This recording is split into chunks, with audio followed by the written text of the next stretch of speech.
opposite waliwo akatale kakutte omuliro akatale ko kakutte omuliro naye nga babro mu sharing live tapping screen sharing live beerako omuliro gukwatidde ddala wano Kaleerwe naye nga mu following babro following tapping screen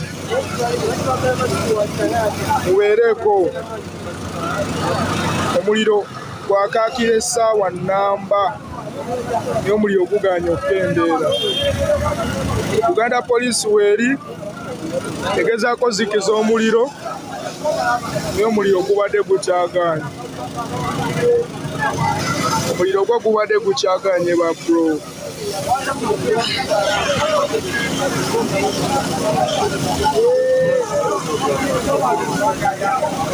Wano tetuli Kawempe Bukola, tuli Kaleerwe ku Kizito Market. Akatale kali awo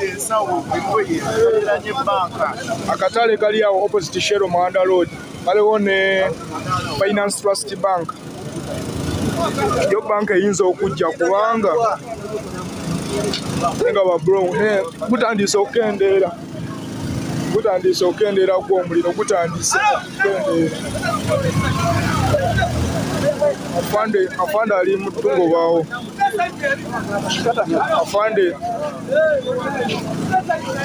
Afande atabukidde abantu wano kyokka ekintu ffe twakisoosemu wano ifo nga tebanabana ngenda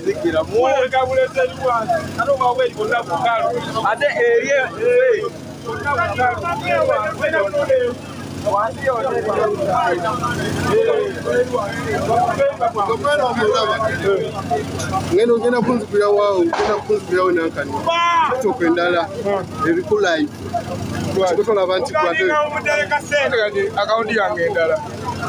What's happening? Omuliro gukutte wano eno Kaleerwe opposite Shero Muhanda Road gukutte akatale akali awo opposite Finance Trust Bank. Akatale kakutte omuliro guno gwakakira essaawa nga nnamba emabega naye omuliro bagezaako guzikiza gubadde gukyagaanye. Motoka esooka ezze negezaako zikiza negwamu amazzi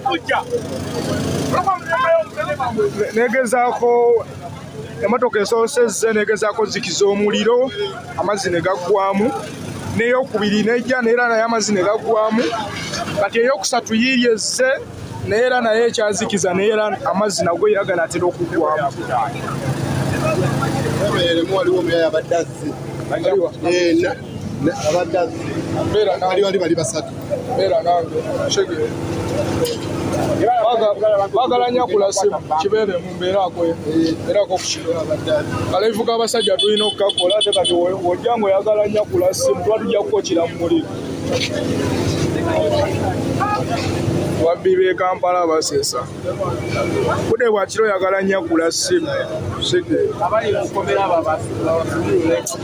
ekibeeremu kwe olabira fala yenna ng'abukuta ng'otemyako etuba tujja mukwatirawo kirungi abasirikale weebali osegeera so n'essimu yange baagala gibba tekwe baliko ndi wesite boyi so omuyaya abadde azze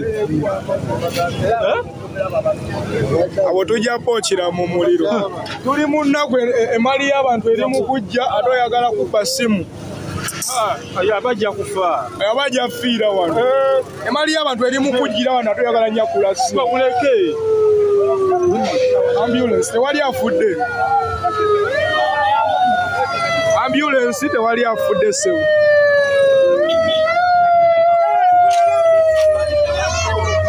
Limukuweereza abantu oyagala nnyo kula ssimu. Naye kali wano olaba. naye mulabi babadde bameka? Babadde badde aleeta omukono mulaba oti tugende eri olw'ensonga tebabe tabeera omu. Abamu ku balina emmaali abamu ku balina emmaali batandise okukaaba bagenda zirikira wano. Abamu ku balina wano emmaali batandise okukaaba kweyimbeeraako oyo watu muwoningemu amuleke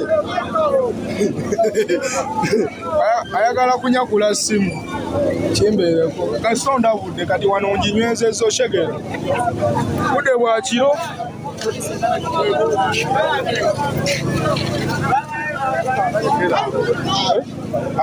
live oba talina kukoma naawe live ekoma omuliro guzikidde shegeera abantu kwe bali olaba abantu namba bantu baba bavunanyizibwa nga bali ku live baba beetaaga okumanya ekigenda mu maaso shegeera updates banaye njagala obaweereza naye ababbi nabo banfukidde ababbi esimu baagala ginyakula shegeera abantu bange nina okubaweereza oshegeera live yange ekyatambula eyetandala okugiba tugenda muteeka mu guli omuliro tumwokyeremu enkubuulira ffe twasooka mu bubbi shegeera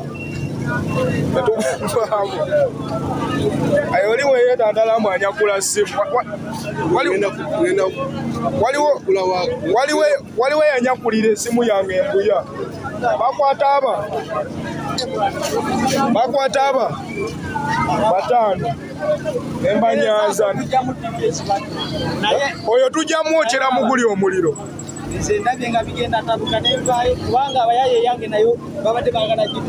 bwe bali awo baagala kubba simu abantu bali mu maziga emali yaabwe eri mu kujja ate kweyagala ojja otukolemu mani sowo kwessimu naye ensindisa obungi kikulu badde bumpi naye nga buli kaggwako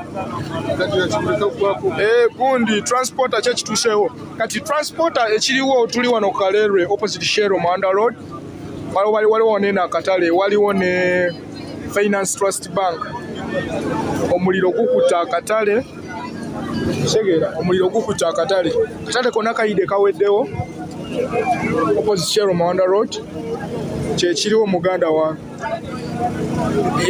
which side wano katale bwe muleke mushegeera ajja kola ensobi ejo ajja fiira wano ate abantu beezira kimuwulira ku mubbi twandi bali wano owulireyo nga balina gwe bakute nti mubbi abajja fiira wano bano bonna poliisi ebeeja agenda obuukayo eri nga mulambo tujja namusuula muguli omuliro afiiremu bwe baleke oshegeera